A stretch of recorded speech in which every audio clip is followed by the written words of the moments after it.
پوچھا گیا کیا ضرورت سے زائد بستر اور لباس شیطان کے لیے ہے؟ اس میں یہ بھی چاہوں گا ایڈ کر لیجئے کہ کیا زیادہ کھانا اور زیادہ سونا بھی ایسا ہی ہے؟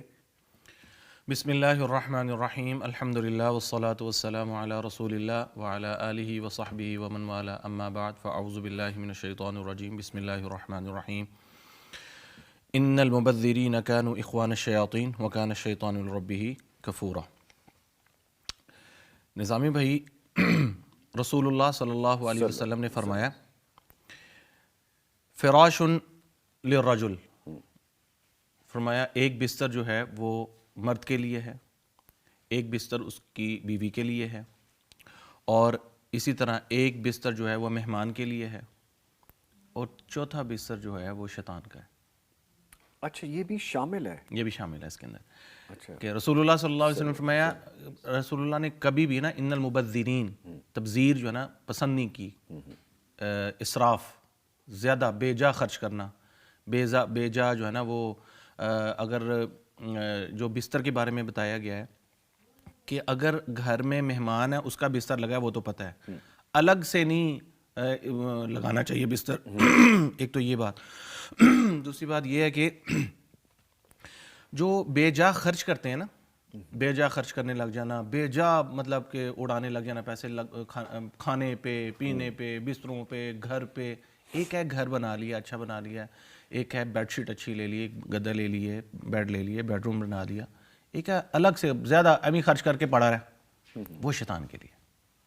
اچھا، جو آپ کے استعمال میں بھی نہیں ہے، مہمانوں کے استعمال میں بھی نہیں ہے، بس پڑا ہوا ہے۔ مجھے ایڈ کرنے دیجئے یہاں پہ، ذرا سمجھ جائیں، کیونکہ سوشل میڈیا پہ پھر آپ کی اور میری کلاس ہو جانی ہے، تو بہتر ہے کہ ذرا ہم اس کو کھول کے بیان کر لیں۔ گھر کے جتنے فرد ہیں ان کے بیڈ ہونا، ان کے بستر اور ان کی وہ ساری چیزیں، وہ تو یہ کلیئر ہے، ٹھیک ہے۔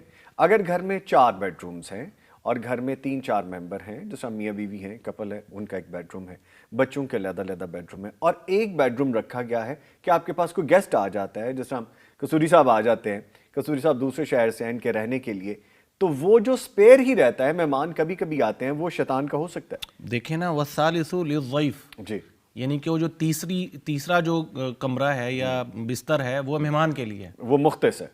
اس کے علاوہ اگر کوئی پڑا ہوا ہے، اگر اس کے علاوہ کوئی جگہ آپ نے رکھی ہے، وہ شیطان کے لیے ہے۔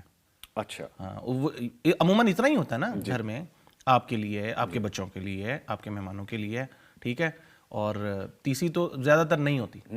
لیکن اگر آپ اضافی کرتے ہیں تو وہ شیطان ہے۔ میں نہیں کہتا بھائی کلاس ہم نے کیوں لگانی ہے لوگوں نے ہماری، میں وہ بات کر رہا ہوں جو حدیث میں ہے۔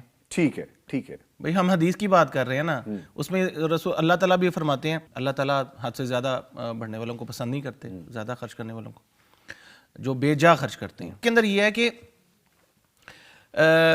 ایک ہوتی ہے نعمت، اس کا شکر ادا کرنا ہے، ایک ہوتی ہے ناشکری، اور آپ نے جیسے بتایا نا کہ زیادہ کھانا اور زیادہ پینا۔ حکماء مطلب جو بزرگ لوگ ہیں، بڑے ہیں، دانا لوگ ہیں، وہ یہ کہتے ہیں کہ زیادہ کھانا اور زیادہ پینا جو ہے نا وہ انسان کو کمزور کر دیتا ہے۔ زیادہ کھانا اور زیادہ سونا انسان کو نا کمزور کر دیتا ہے، اور جیسے اس کے اندر نا کوئی صلاحیت نہیں رہتی، سوتا رہتا ہے، کام نہیں ہوتا اسے، اور بعض نے تو یہاں تک کہا کہ زیادہ کھانا اور پینا جو نا انسان کو بیمار کر دیتا ہے۔ دیٹ میک سینس، اور ہوتا بھی ہے ایسا ہے۔ اور ابن القیم رحمۃ اللہ علیہ نا بڑے کمال فقیہ تھے، انہوں نے یہ بات کہی ہے، انہوں نے کہا کہ 4 چیزیں انسان کو بیمار کر دیتی ہیں: زیادہ گوسپ کرنا، گفتگو، زبان کا استعمال بہت زیادہ کرنا، کرتے رہنا، آپ کا دل مردہ ہو جاتا ہے اسے۔ یہ ہے اسی سے ریلیٹڈ یہ سوال۔ اچھا، اس کے علاوہ انہوں نے کہا کہ زیادہ جو کھاتا ہے، رات کو زیادہ کھا لیتا ہے، اور پھر اسی طرح جو زیادہ سوتا ہے، زیادہ کھائے گا تو زیادہ سوئے گا، کام نہیں ہوگا، اور زیادہ جمع کرنا، مطلب یہ 4 چیزیں انہوں نے بڑی پیاری بتائی ہیں۔ یہ زیادہ ہو جائے نا تو انسان بیمار ہو جاتا ہے، پھر اس سے نماز نہیں پڑھی جاتی، اس سے وہ سوتا رہے گا۔ جب نماز ہی پڑھے گا تو ظاہر سی بات ہے کہ وہ شیطان کا بھائی بن جائے گا، اور شیطان کا بھائی بنے گا تو اسے کوئی بھی کام نہیں ہوگا۔ تو کوشش یہ کرنی چاہیے کہ ایک تو جب سوتے ہیں تو ان دعاؤں کا اہتمام کریں، جس گھر میں آپ جاتے ہیں، جس گھر میں سوتے ہیں، بستر آپ لگاتے ہیں، وہاں پہ بسم اللہ کا اہتمام کیا جائے، اور اس کے علاوہ کھانا پینا جو ہے نا وہ نارمل رکھا جائے، اس کو زیادہ میانہ روی اختیار کریں، سونے میں، جاگنے میں، کھانے میں، پینے میں، اپنے اعمال میں، ہر کام میں۔ ٹھیک ہے سر۔